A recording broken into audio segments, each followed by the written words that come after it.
Welcome one and a welcome to all to the greatest show of them all. It is the NFC East Mixtape volume. Who cares at this point in time? Football and sports are meaningless. You can listen to us on any one of SB Nation's NFC East blog podcast networks, or you can watch us on either the Bleeding Green Nation YouTube channel or the Blog and the Boys YouTube channel, where you will see myself. I'm RJ Ochoa from Blog and the Boys, representing the Houston Astros, and himself, he is Brandon Gowton, representing, or Bleeding Green Nation, representing the Philadelphia Flyers, who I hated on when I first saw you, BLG. So happy Tuesday to us, and happy Wednesday to the listener. Happy first day of spring, officially. Happy first day of spring. Used to do a little tradition with my cousin Kev. Shout out to Kev and my aunt. Short for Kevin or just Kev? Short for Kevin. Okay. But I usually just call him Kev. We used to go to Rita's Water Ice, I call it. It's now since been branded to Rita's Italian Ice, but originally it was Rita's Water Ice, so that's what I always call it.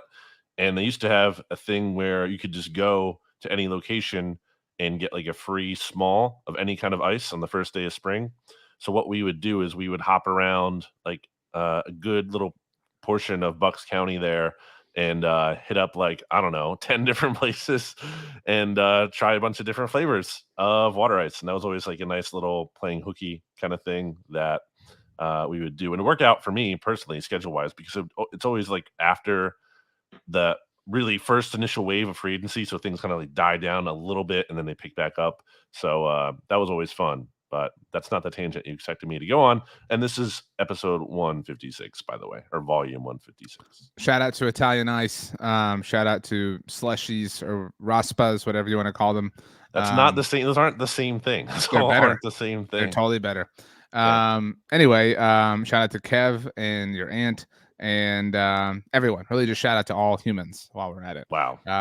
While we're here, we might as well rank the seasons. So we've got, I guess, chronologically spring, summer, fall, and winter.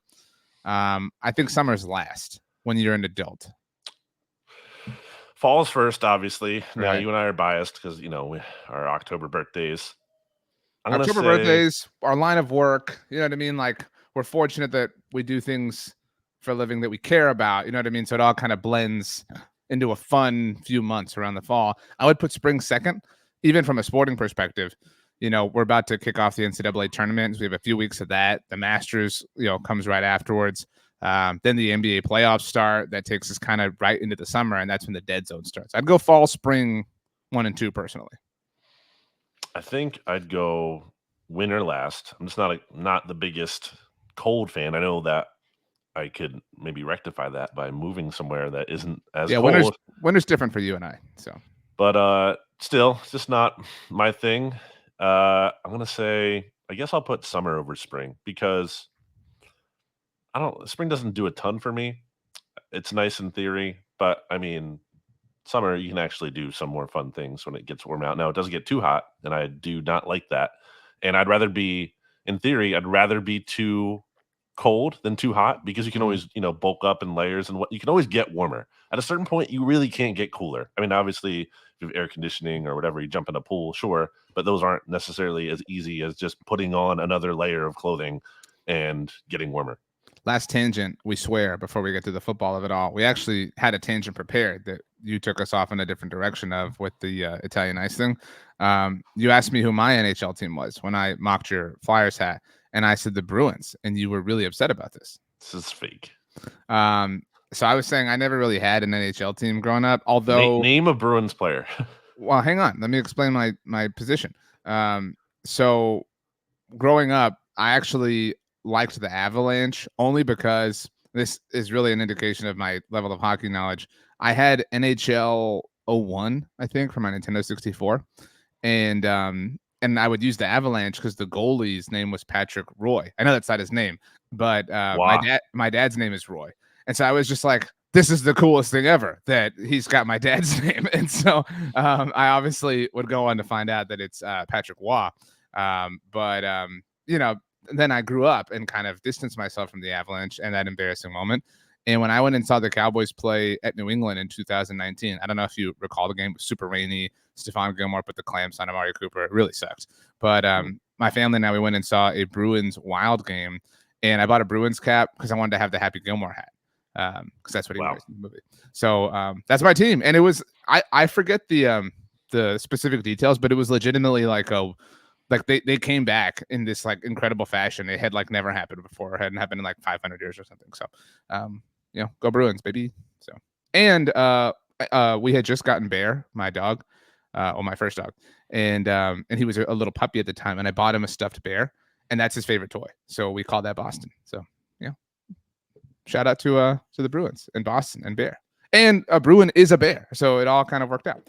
Anyway, enough tangents. Are we good? Are we tangented out? You seem to be doing really great. I cannot recall a time that has worn on me this much with regards to the Dallas Cowboys. I think I mentioned what we do for a living, that I should be celebrated among our colleagues for finding things to do last week because y'all were all busy with your signings and your agreeing to terms and your trackers and everything like that. It was difficult, man. I mean, if you have ever been in a position where you had to make lemonade, it was me last week. So I deserve a medal or something, if I'm being frank. Now, the Cowboys have done something since we last spoke, obviously. They brought in Eric Kendricks.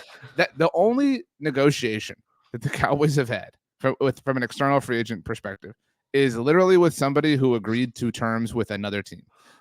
So almost and a is matter, like directly connected, to their defensive coordinator. Yeah, almost a matter of like, we'll give you what they will. I mean, you know what I mean? And it's almost like they forgot he was out there. It's like, oh yeah, no, we wanted him. Wait, come here. And it's tax-free here. So, you know what I mean? Like, really, we're doing you a solid, Eric.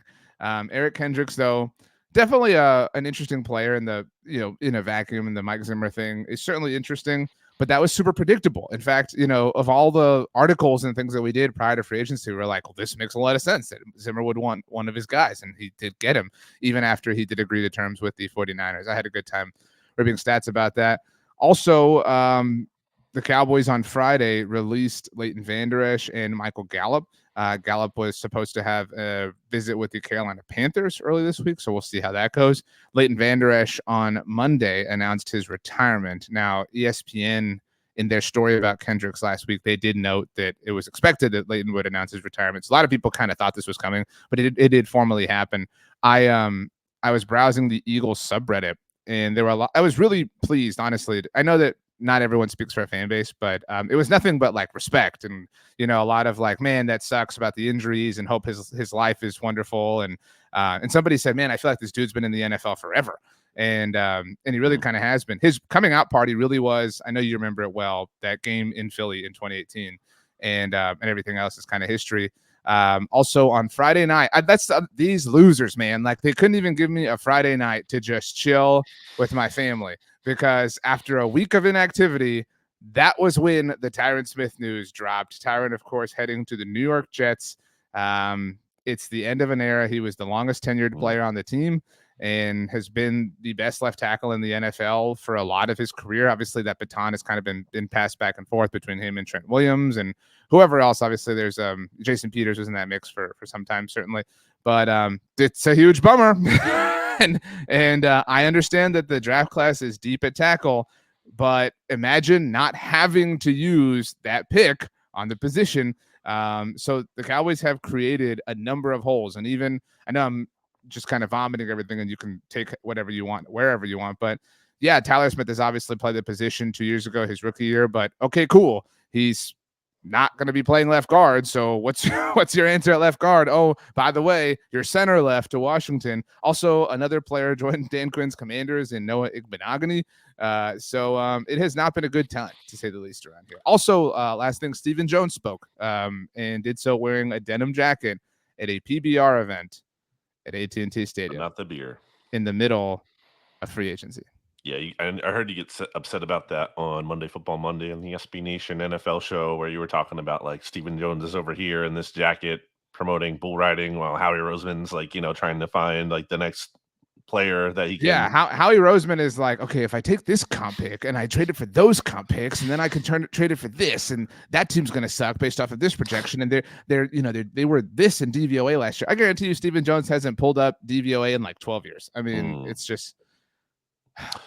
On Eric Kendricks, Is he starting for the Cow, or is he in line to potentially start for the Cowboys? I don't really know his projected role there. Yeah, he was on Bussin' with the Boys. I don't know when that was recorded, but in the aftermath of joining the Cowboys, and he noted that I caught the second half of the interview. I think there was some speculation about where he was going to play with San Francisco, and that might have led to his changing of Right. his mind.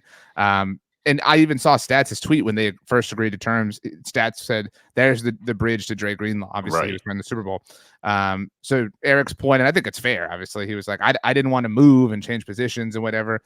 So he wants to play Mike linebacker, and that's the Cowboys kind of need that. They didn't really have one. Certainly after Leighton Vander Esch was hurt, they were playing on undrafted free agent safety at linebacker and Marquise Bell. So they finally have a tried and true, classic, vintage, legitimate linebacker. The only other two on the team right now, if you don't count Micah Parsons, are Damone Clark, who's been serviceable, and DeMarvion Overshone, who was a rookie last year and tore his ACL in the preseason, and is also a converted safety, at least in college at the University of Texas. So another kind of Marquise Bell mold. Eric Kendricks' little brother of Eagles Super Bowl champion Michael Kendricks, as Spelled people it know. weird. Spelled it weird. I always thought that was. The I don't Y, know what the no story is. E. No, but wasn't it MyChal? That's what I'm saying. Yeah, Y, no E. So I've never seen it before. MyChal. In any case, has 0 interceptions, 1 forced fumble over the past 2 seasons. So not exactly, making a ton of plays there. I was looking at his passer rating allowed. By the way, it's going to be in his age 32 season. Passer rating allowed over the past 3 years, dating back to 2021. We'll start there. 101.6, 100.3 in 2022, and then 101.8 in 2023. So not exactly, I think, the player he once was. Not saying it's an awful signing to help raise the floor. Again, you can draft players at that spot still, whatever. But not the most thrilling addition if it's going to be your only addition, especially. So that's real quick on him.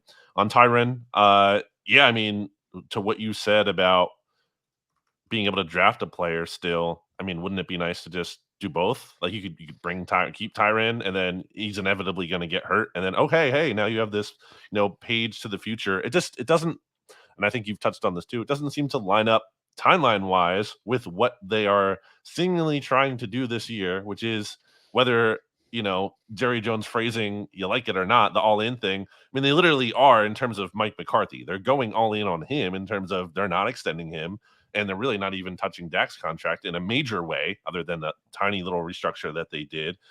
So it seems just weird to me that you wouldn't be trying to retain everything you have for one last run at it, and then maybe let Tyron walk next year if you're going to bring in a new coach and try to reset the situation there. So it definitely seems like a loss to me, especially too when I know you necessarily didn't. It's not like, oh wow, Tyler Biadasz, he's gone. That's devastating. But still, that's 2 of your starters on the offensive line who are not there anymore, and that's a big deal. Things like that are in a vacuum, maybe like 6 out of 10 on the devastating scale, are exacerbated to like an 8 out of 10 when you have such a high volume of these things. And that's why it's a big deal. And that's why nobody is mad that the Cowboys aren't signing Christian Wilkins. Like people are mad the Cowboys aren't finding serviceable replacements, and they can be found on the cheap, and they can be identified in places that you can turn into future assets. I look at the DeAndre Swift trade as an example from Howie Roseman, who I greatly admire. Obviously, you trade for him, and I know it didn't work out and that the Eagles didn't win the Super Bowl, but he was I think you would agree, a more than serviceable player, and he got, I wouldn't even say flipped. Howie knew the market, understood obviously that running backs would be more valued. I may be giving him too much credit, but I think that was a good trade. He got good value. No, I know, but potentially understanding that the draft class was thin at running back this year, and that DeAndre Swift could be more. Again, that might be going a bridge too far, but I'd be willing to believe it at this point with Howie, and he will turn him into a compensatory pick because that's what Howie Roseman does. Well, no, because they signed too many players, but yeah. Well, I mean, theoretically, the option at least existed, is all I'm saying. So, but back to the Cowboys of it all. I mean, the Tyron thing, again, in a vacuum, I understand letting him walk because of the injury concerns prior to last year. Last year was clearly an outlier, but the whole thing is exacerbated by the fact that you have all of these things happening at once. I know it didn't work out, but like to the point at hand, like why not do both? Like the Andre Dillard thing, it didn't work out, but like why not draft the replacement while the dude is still on the team? And you could argue that maybe they did that with Tyler Smith, but this isn't necessarily a guard-rich draft if you're trying to find the answer at guard. this is a tackle-rich draft. And yeah, great. Maybe you find the left tackle of the future, but he's not going to be serviceable for you in 2024, which is the matter at hand. The all-in thing has made all of this so much more annoying because of the national narrative. And I don't blame anybody. And that's what's annoying about it is Jerry has to know that these kinds of things are going to be aggregated and aggregated and aggregated, by myself included. So I don't want to be a hypocrite. But I mean, that put an unnecessary target isn't even the right word, just amount of attention on the upcoming lack of moves. Now, I glossed over the fact that Dallas and Dak did restructure his contract to a degree. They added 2 void years. This broke on Monday. It was something they did on Sunday. And what's notable and significant about that is they could not have added the void years without his consent. They could have just restructured him, obviously, had they chosen to do so.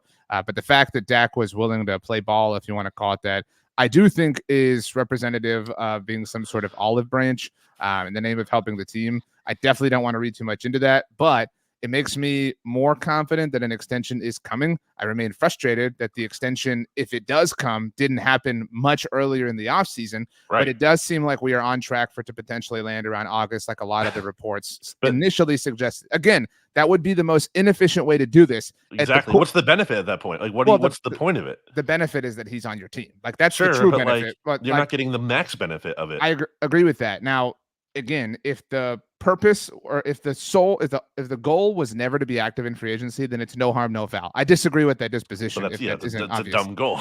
But I mean, also I would add this tracks in terms of likelihood that his extension isn't coming, but is at least closer than we thought it was this time a week ago. Because if his extension was imminent, like around the corner, they wouldn't have done this. You know what I'm saying? So, yeah, exactly. So I do think the extension, I feel more optimistic that it's going to happen, which is in itself in a vacuum a very good thing. But again, they went about it in the most inefficient way possible. And it is possible, even beyond all of that, just talking about possibilities or whatever, that Trevor Lawrence gets paid or Tua Tagovailoa gets paid. Price tag's only going up, so it might happen eventually, but it's going to be more expensive when you do it then than it would be to do it now. I don't think that either one of them will obviously, generate the type of ridiculous quarterback money that we're used to seeing. Certainly Tua. Trevor Lawrence has a case, I suppose, but it's possible. So like, why would you dance like that? I mean, it's so. Just like a lot of other things, in a vacuum, it would be okay. But the totality of it all is what is really frustrating for a lot of people. I will say that if my opinion means anything to anyone, and I've said that a lot because these are those kinds of times, this is the most upset I've ever seen. And not just since I've been doing this professionally, but like in my life as a Dallas Cowboys fan, that people have been with the team. And I don't know if you're laughing because like, oh, I've heard this before, but like, there is a wide-ranging sense of apathy. You have your homers and you have your people that will definitely, oh, no, just trust them. They did the same thing last year and they won 12 games, blah, blah, blah. But for the most part, I would say the collective opinion is that and just to kind of wrap up, I guess the point of the team is like, it's hard to even say like, oh, they're tanking or whatever, because they're not even doing that right. And I said this last week, like, no. I would disagree with this, to be clear. But if you were of the mindset, like, we have to strip things down, we have to start over, blah, blah, blah, then trade CD or trade Micah, or because you can't trade fire the coach too. Yeah, fire the coach. I mean, like, do something that puts you closer to flipping upside down the hourglass that you're trying to empty. But they haven't done any of that. So they are just kind of floating in the ocean right now. And that's what's frustrating, is there's no sign of anything anywhere. Once again, the only external free agent that they have signed is like the primary target of the new defensive coordinator, who himself is a family friend and was part of a sham sort of search. And I remain on record about this, that the whole defensive coordinator search was ridiculous. And they did the same thing where they threw out like an option that they knew we would hate, and Rex Ryan and Ron Rivera. And then, I would much rather have Mike Zimmer than either of those options. So what'd they do? They hired their family friend. It all sucks. Teams do this thing in the NFL, and I think the Jaguars are actually a really good example of this from last season, especially, where they get a taste of success and complacency sets in, and they're like, we know what we're doing because, we had this result. So therefore we're smart and we're good and we like this core. And you kind of talk yourself into the core that you have, I think you kind of romanticize it a little bit, and you're like, it's this great thing, and we don't really need to add more onto it. We just kind of tweak along the margins a little bit, but we really like what we have in place in large part, so we're not going to really do too much. And yeah, I think the Jaguars are like a really good example. Now, obviously, they had already added Calvin Ridley before even at the deadline from the 2022 season Right. going into last year, so that was kind of made before. But yeah, I think teams kind of just get complacent, and I think that's kind of what the Cowboys have done here. And obviously, there is some level of truth to, yeah, they've had success in recent seasons, so it's not like they're totally inept and flying blind and have no idea what they're doing. But to just sit on your hands in a division where you famously cannot win it twice in a row so easily, it's very hard to do. It's like it kind of seems like maybe they're not really properly weighing how the other teams are gaining ground on them.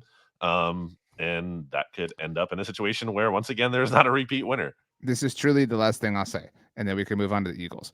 I know that you think what you do about Dak and McCarthy. I think you would agree, though, that the results from the last 3 years suggest overwhelmingly that they are a very solid team, right? Like in a vacuum, they haven't achieved postseason success. Nobody's disagreeing with that.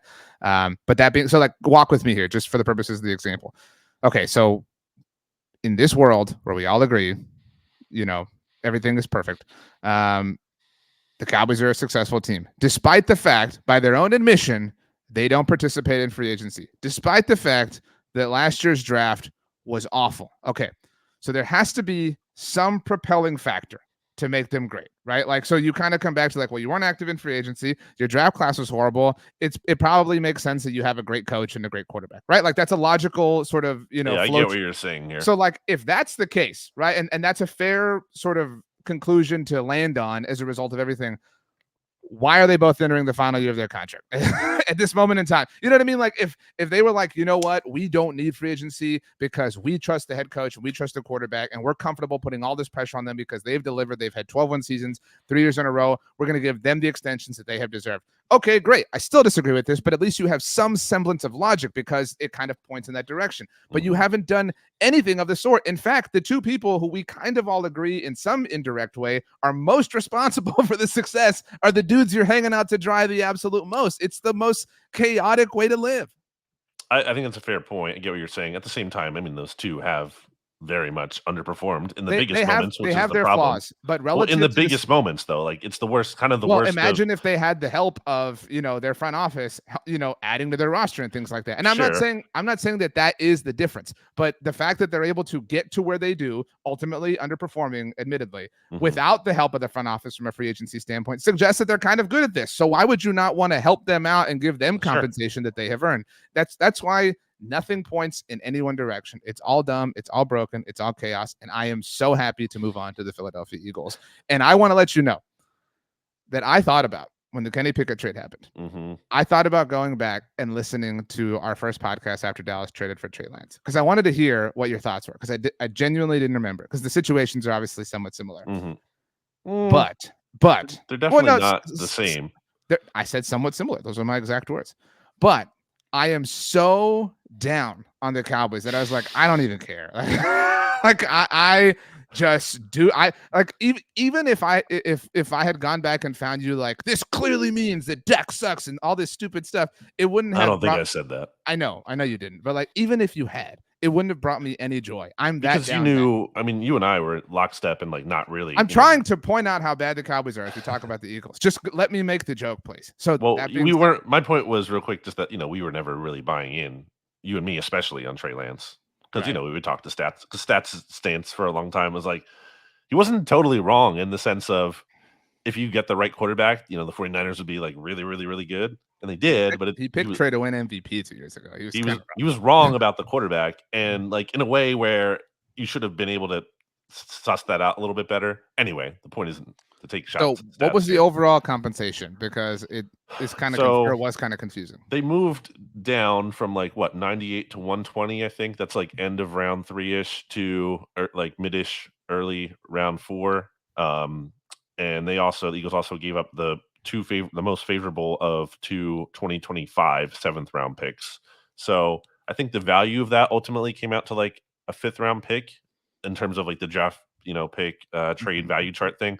So it's not really debilitating by any means, but man, let's set up the context here. Everyone knows, or at least should know, that like I am probably, and rightfully so, like the biggest Justin Fields detractor there is. And I was higher on Kenny Pickett, I feel like, than consensus. I wasn't like Kenny Pickett's number one fan, but I think relative to consensus, I think I was higher on him.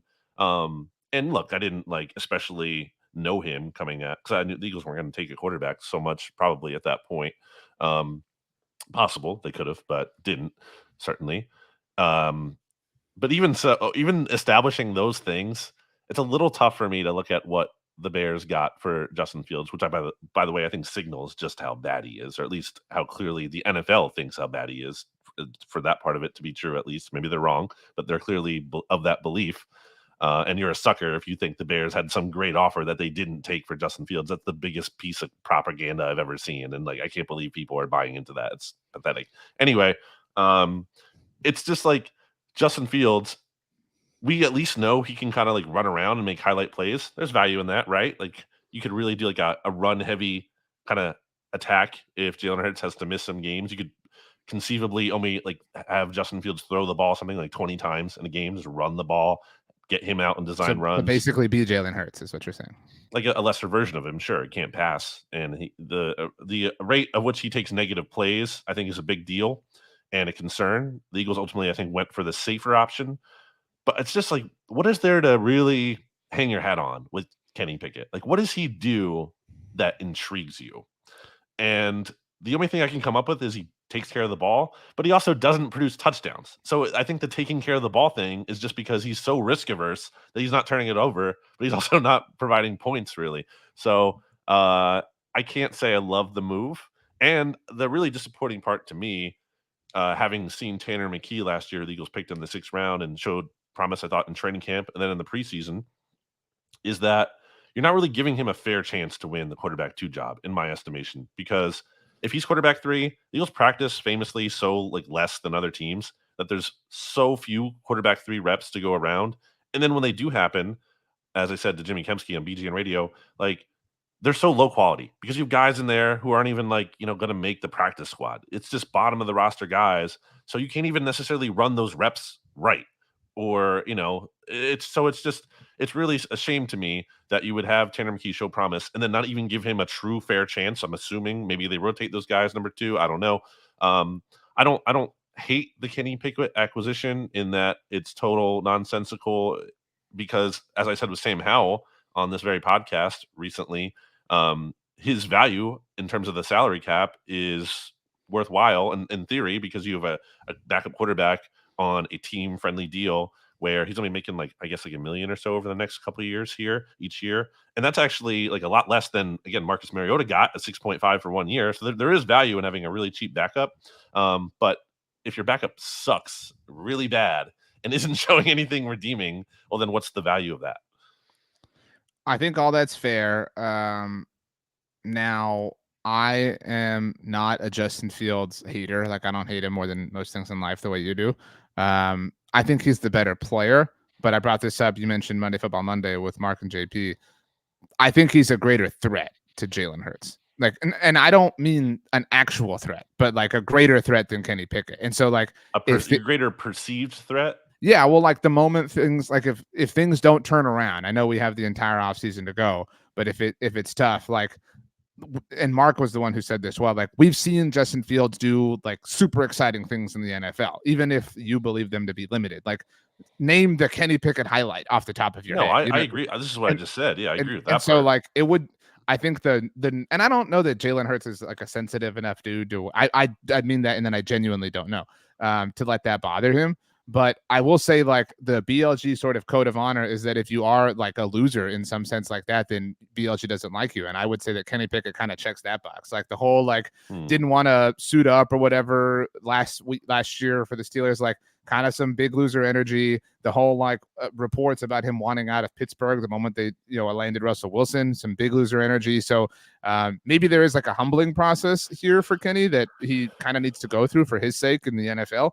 But I do think that Justin Fields has put up with a lot. I mean, in Chicago. Now, it isn't as woe as me as a lot of people have made it sound like, but he hasn't necessarily had a coach around as much as I love Matt Eberflus. You could say the same thing about Kenny Pickett in Pittsburgh, though, if you're going to make that argument. That's fair. I think that's gone too far. But Fields hasn't complained as much, at least outwardly, from a body language standpoint, things like that. He literally has ripped the fans before.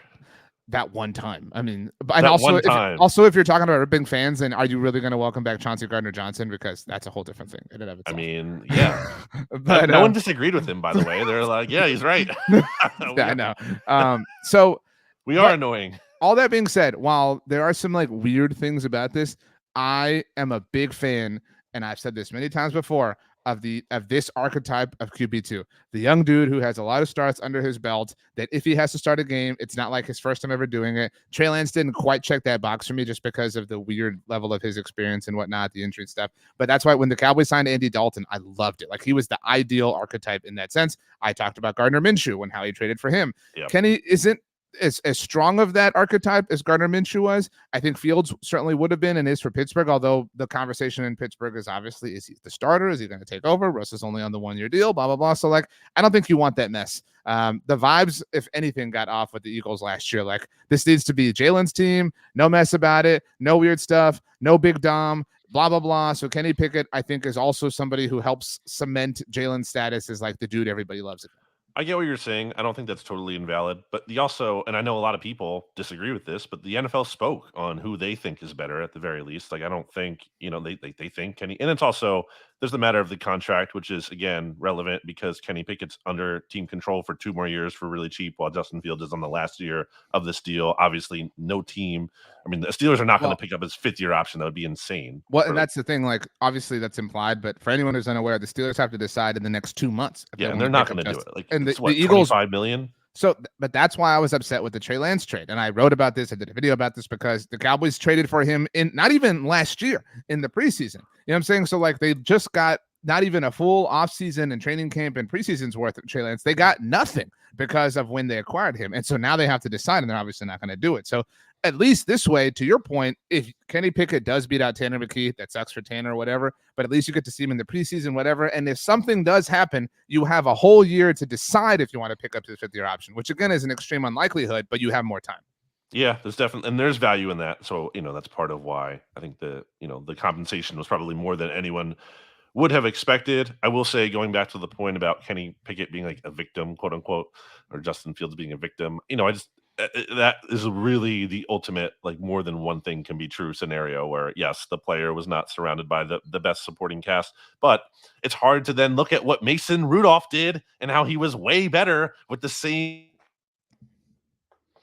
conditions, other than, I guess, that was after Matt Canada had gone. Mm-hmm. But I mean, I just think people and I do think it was ridiculous how long Matt Canada stayed. Everyone thought that. The fact that they kept him for going into the season, everyone, I think, agreed, like, what are you doing? That was a weird and dumb move. But still, I mean, is it really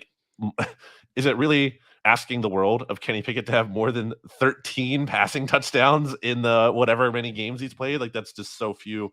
And then I thought this was an interesting contextual point here from ESPN over the weekend after the Kenny Pickett trade. I mean, you look at the list of quarterbacks who've been traded before their 3rd season with a team. It's not pretty, man. It's Brandon Weeden, Johnny Manziel, Paxton Lynch, Josh Rosen, Dwayne Haskins, your boy Trey Lance. Like, not the best group to be in there. So again, I'm not going to give it an F-, but I would certainly lean closer to that than an A, because the value was so bizarre. Like, to see, like, to give up that much. I know it's not ultimately that much, but just it felt like it was more than it should have been, which I don't think is the case in terms of Howie Roseman knows the market. But man, I just, like, Easton Stick was out there. Why can't you just sign Easton Stick, who's, I'm sure, really cheap, who worked with Kellen Moore last year and Doug Nussmeier and has some experience? Like, I know you don't have the multi-year thing. I know, I guess Kenny Pickett has a higher ceiling in theory because he's younger or whatever. But man, I let have liked to see them give a legitimate chance to Tanner McKee, but apparently they're not going to do that. What was the list? Quarterbacks. What was the qualifier there to be traded? Traded before. Well, who didn't on new team? I guess ultimately before their 3rd season. Okay, because you brought up Brandon Weeden, and he was on the Cowboys, but they didn't trade for him. That's why I was a little bit caught up by that. Okay. Yeah, whatever. Okay, On a well, you new messed team up, and before it their was really third embarrassing. season Okay. doesn't change you're making a distinction without difference. Well, I mean, the implication is that the Cowboys traded for him, and they didn't. So, Well, that's what I just said. It's a distinction without any difference. Okay. Do we have anything else on the Eagles other than Howie continuing to cook? Hassan Reddick trade rumors still persist out there. The Eagles pushed back his roster bonus that was due coming up here soon, so I guess that gives them more time. I mean, I don't want to see him off the team, so I don't love that, but I guess in theory, maybe that's just something that has to be done to make it look like the Eagles are doing everything they can in their power to find a spot for him at a fair price. But ultimately, I would just hope that they end up keeping him. And they signed Devin White. We didn't talk about that. That was a new thing from last week. So they do have a new linebacker. And I tweeted about this. I was in the line at Chick-fil-A. I tweeted something. I think it was like, "Of course," or whatever. And all the replies I got were like, "He sucks," and I'm like, "I know he sucks." But what was the? Hang on. What was the contract? It's like it was up to 7.5, but I think it's only something 3-4 guarantee. I said this. I think I said it to Steven before we started recording TGI Football. But I don't care if he sucks. I mean, he does suck, to be clear. I don't think it's that simple. He can make plays. He can also give up plays. But if the point or the line of demarcation was like sucks or doesn't suck, he's probably in the like sucks category, and that's okay because like, you know what? I would much rather sign some dudes who might suck because they might not suck. You know what I mean? Like, even if the percentage chance is like 20%, they don't suck. At this point, I'm so starved for anything that like I will take anything. And so, it goes back to the like, you miss 100% shot. I hate that quote now, by the way. Like everyone who's ever seen The Office has ruined it. Like we don't have to do it all the time. All right. But this is that idea, that philosophy, that disposition that like you should try because you never know. Like I'm not saying the Eagles are going to win the Super Bowl, but that year in 2017, there was not a single signing or any move that like I was like Torrey Smith, you know what I mean? I was like, I'm not afraid of that. Like, oh, they're trading for Jay Ajayi, you know, and like all these things that like felt so inconsequential at the time, they mattered, and yeah, exactly. And so and I'm not saying like, oh, you should just go sign any free agent ever because then it's always obviously going to work out, but like you just don't know, so it's worth pursuing. And I respect somebody like Howie Roseman having enough conviction to try. Mm-hmm. Yeah, I don't think it's as simple as he sucks. I think that he's a flawed player, but I do think I think he's a high variance player. So that comes with its downs, that he also is capable of making plays. I think ideally, if you compare him next to a linebacker who's more like steady, that seems like a good combo to me. You have the guy who's more steady and the other guy who might give up a play, but he also might make a big play.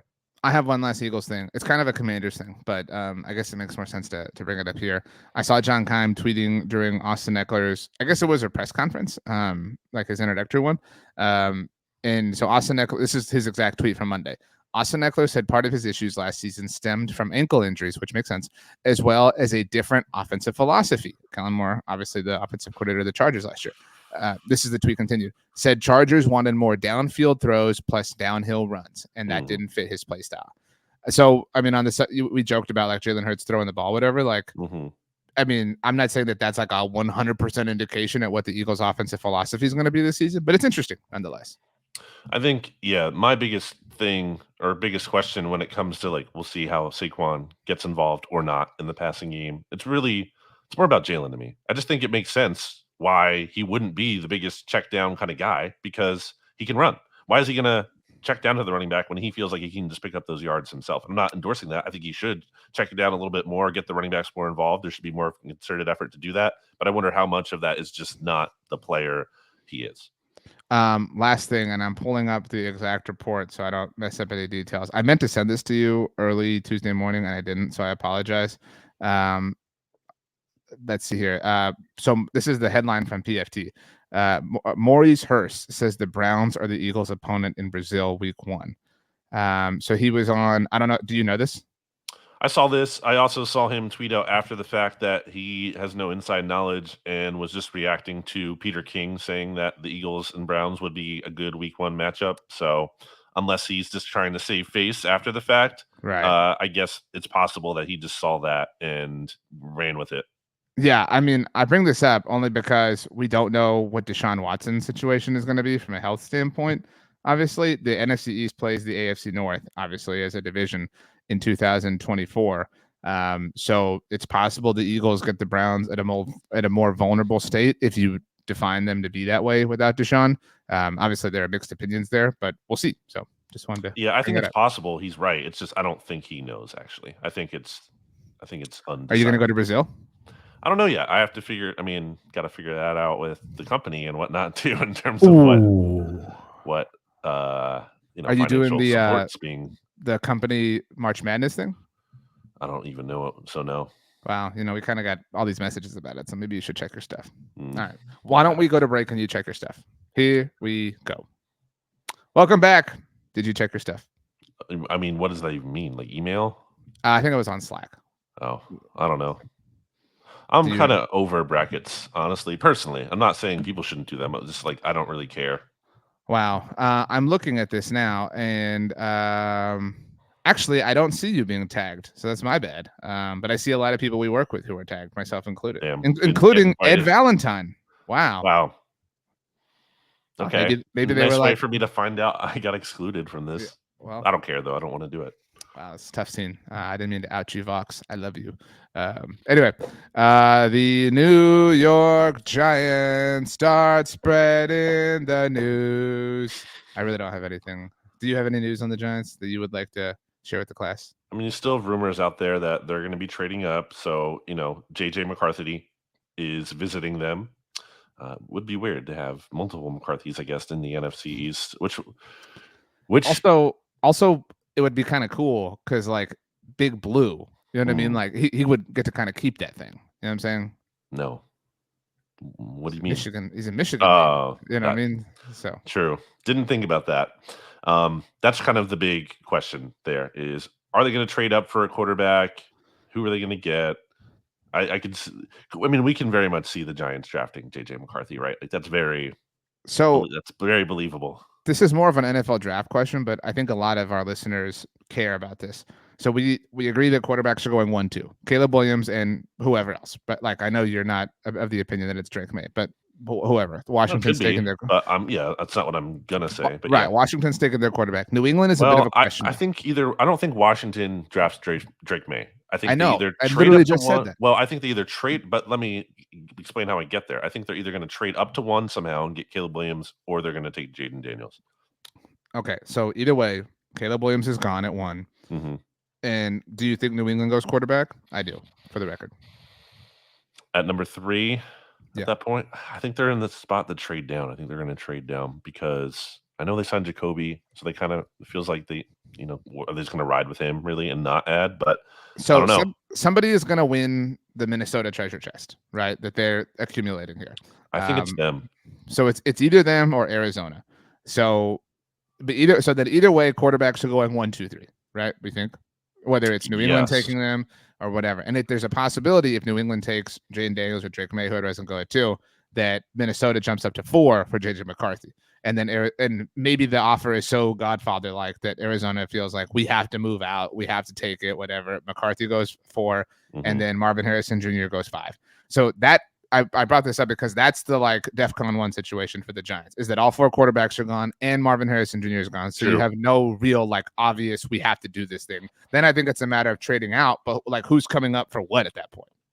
Yeah, it's a good point. Yeah, that's why I think they're really going to move up. There's been enough smoke about that I think they're going to have to do that, especially, now that they know that like the Vikings are lurking out there. They're going to have to like preempt that, I feel like. But they don't have so Minnesota now has this reason this conversation is important is Minnesota now has 2 first-round draft picks, right? They have their own and they have Cleveland's that was Houston. So they have Minnesota does 23. Yeah, but it's still a big jump down, whereas the Giants are right there at 6. And the Giants also have 2 high seconds, I believe. So there's value in that. I know, but Minnesota has 11 and 23. I mean, I think they'd have to offer more future picks. Yeah, but would you rather have 11 and 23 or like, I think it's like, well, who am I?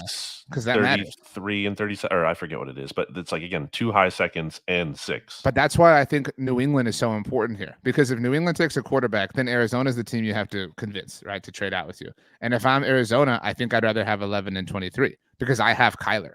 You know what I'm saying? I know that you don't totally believe, but like you have time if you have Kyler Murray here versus if you're, like, I don't think the Chargers are moving out. I cannot see that happening, especially after they have moved on from Mike Williams and traded away Keenan Allen. There's no way they're passing on Marvin The Harrison Jr. situation you just described, it's a nightmare for the Giants, is like a dream for the Chargers, where they just sit there and then Marvin Harrison just falls to them right at 5.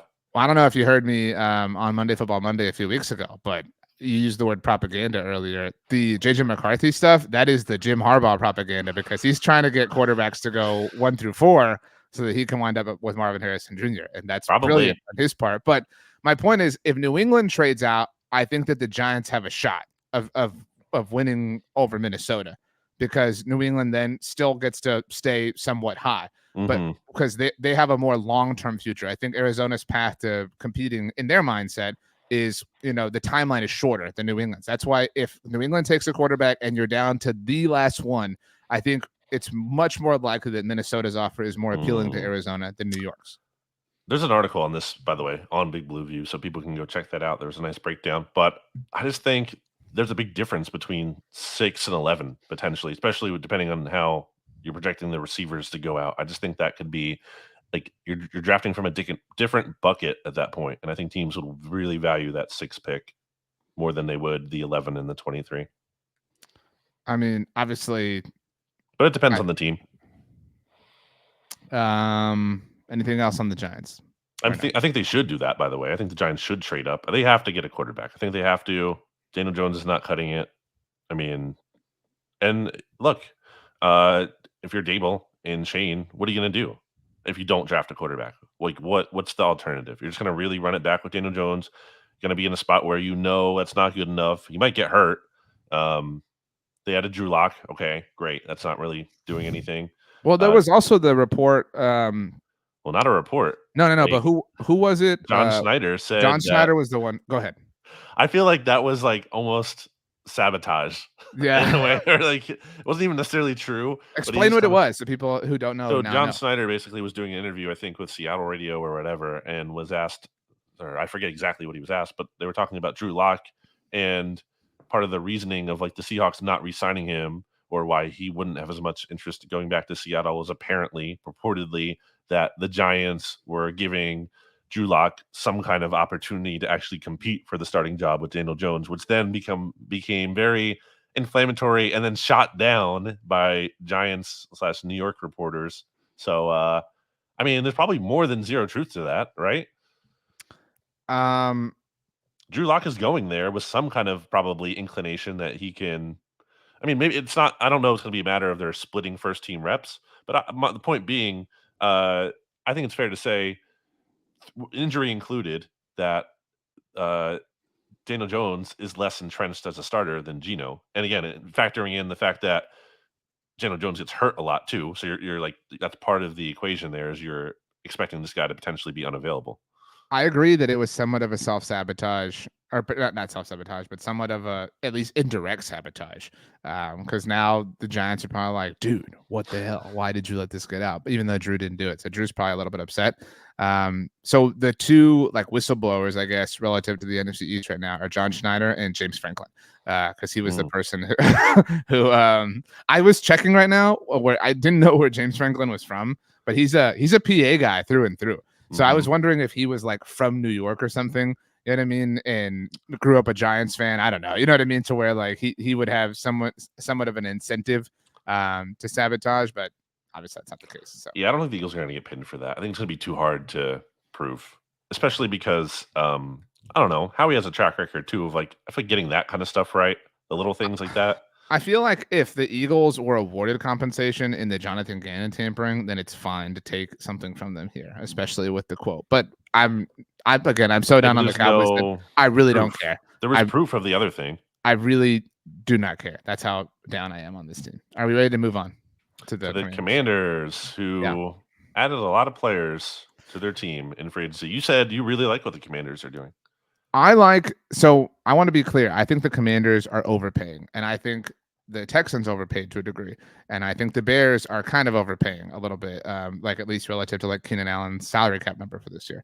But what I like about, and this isn't applicable to Houston now, just because CJ Stroud's obviously in the NFL, but what I like about what Washington and Chicago are doing is, and I said this on TGI Football, to be clear, everyone should go listen to us every Friday.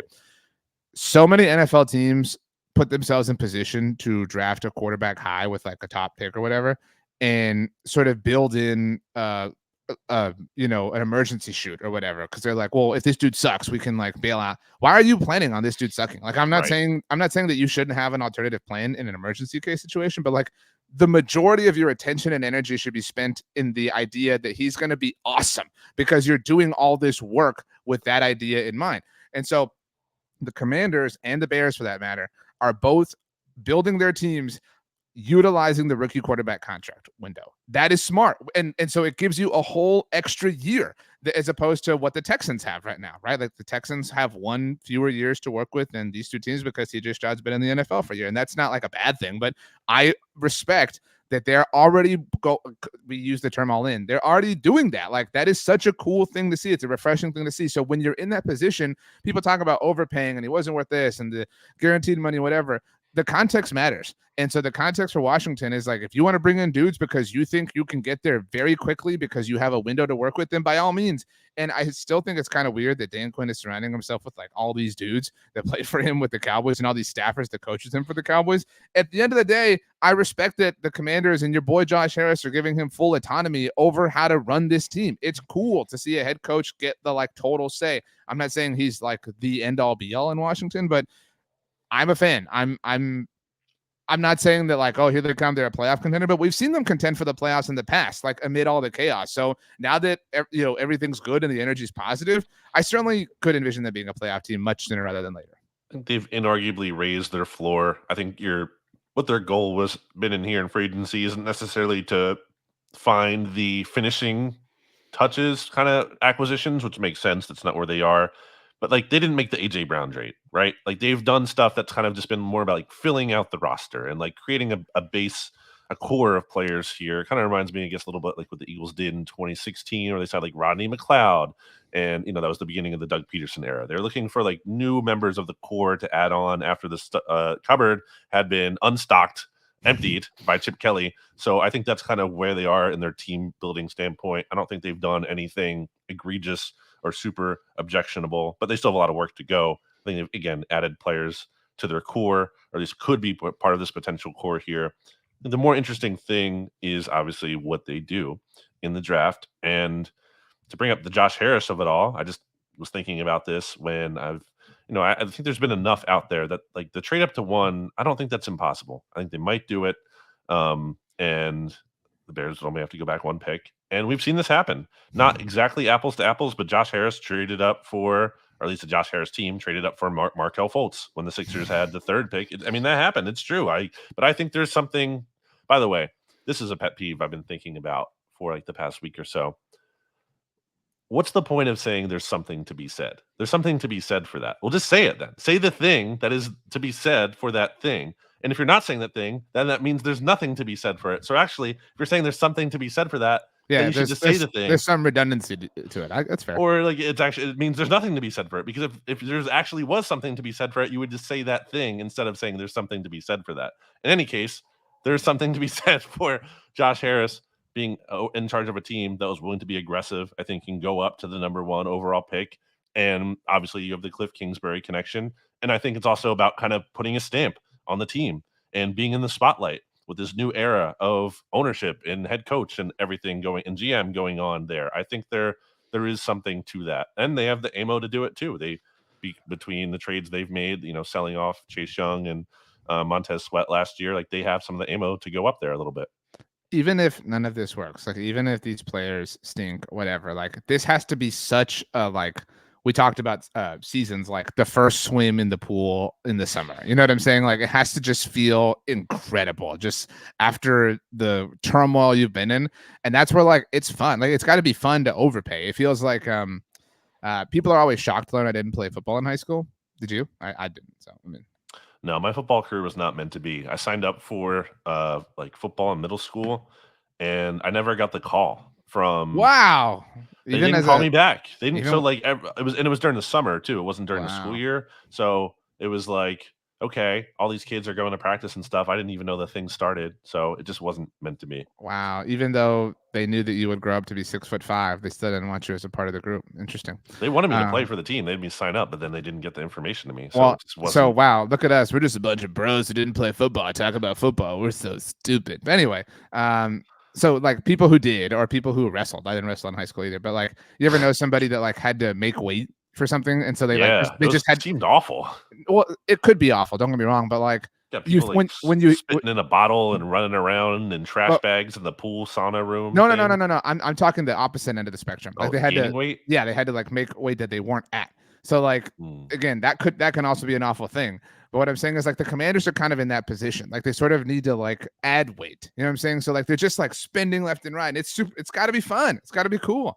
I bet you like the people in their building are like, we have new players coming in. What? Like we have to fit them for equipment. Like we have to change the nameplates on the lockers. Like we have to hold press conferences, and nobody did anything illegal. This is a whole different era that we're in here. So I'm very happy for Commanders fans, and I'm very jealous. And I maintain everything I said about Dan Quinn last year, but I'm starting to get really worried that his leader of menness is going to be exactly what they need. And I don't know that it's going to be like exactly what they need to like the most serious degree, but I am starting to buy in that this like weird accident in terms of it not working out with him getting an opportunity elsewhere, and every kind of other candidate for the Commanders turning them down or whatever.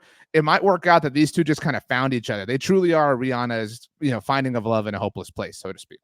I'm trying to think of like a different division where Dan Quinn could potentially turn the Commanders into that team that's like not, this Super Bowl contender threat annually, but is like a team that you have to deal with. You know what I mean? They're a team that it's not just it's just a graduation from like the 2 free wins. It's kind of felt like going into a season, or at least like a guaranteed 1 win. You know what it kind of feels like? Maybe this isn't exactly what you're looking for. And I don't mean this apples to apples, but Dan Quinn is to the Commanders what Frank Reich was to the Colts early on, initially. So that makes Ben Johnson Washington's Josh McDaniels.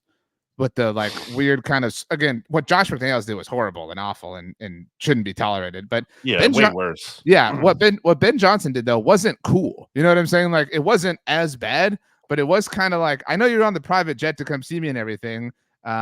I won't be in the in the conference room, but Aaron Glenn's going to be there, and you guys can totally talk to him. You know what I'm saying? Like, so it did feel like Washington kind of put all their eggs in that basket and had to adjust on the fly.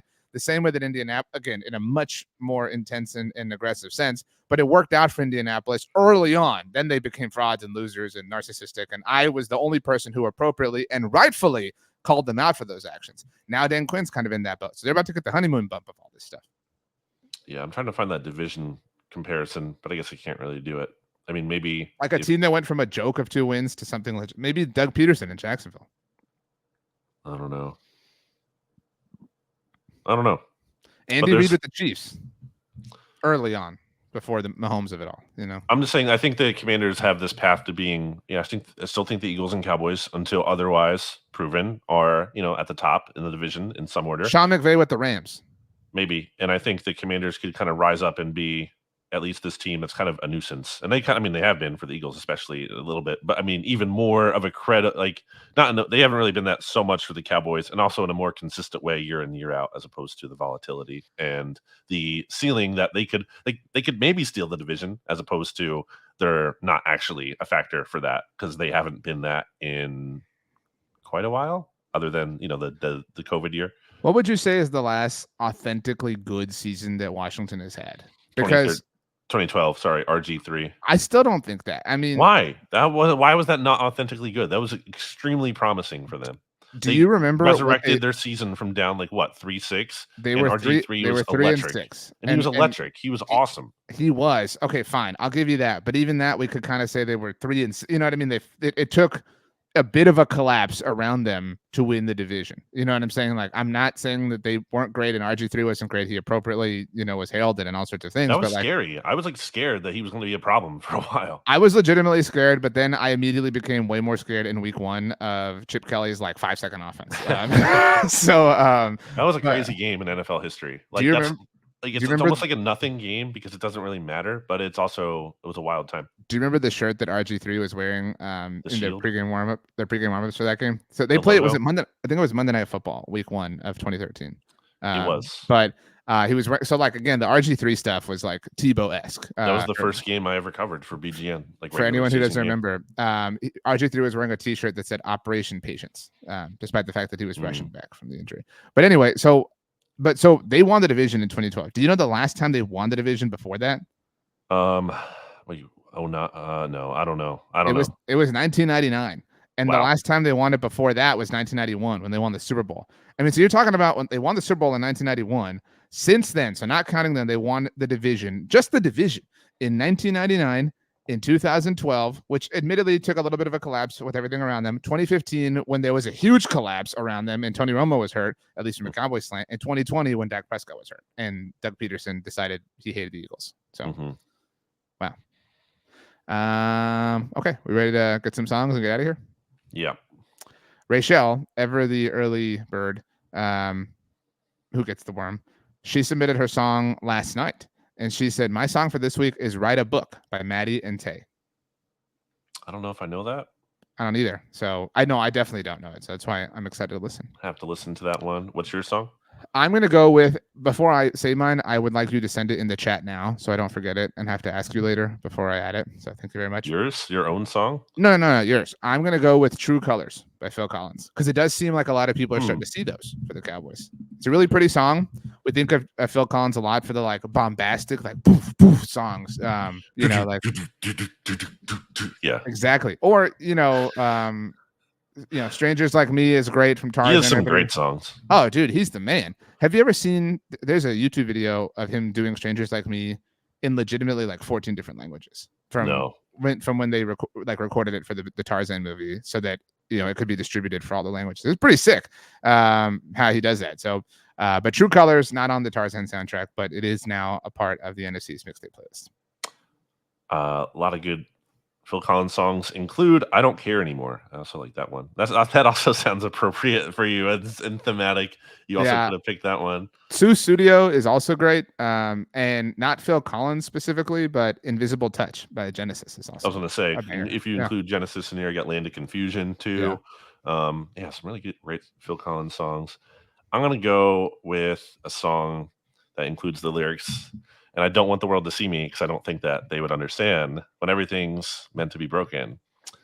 I just want you to know who I am. That is Iris by the Goo Goo Dolls, an all-timer. Great song. A lot of great Goo Goo Dolls songs as well.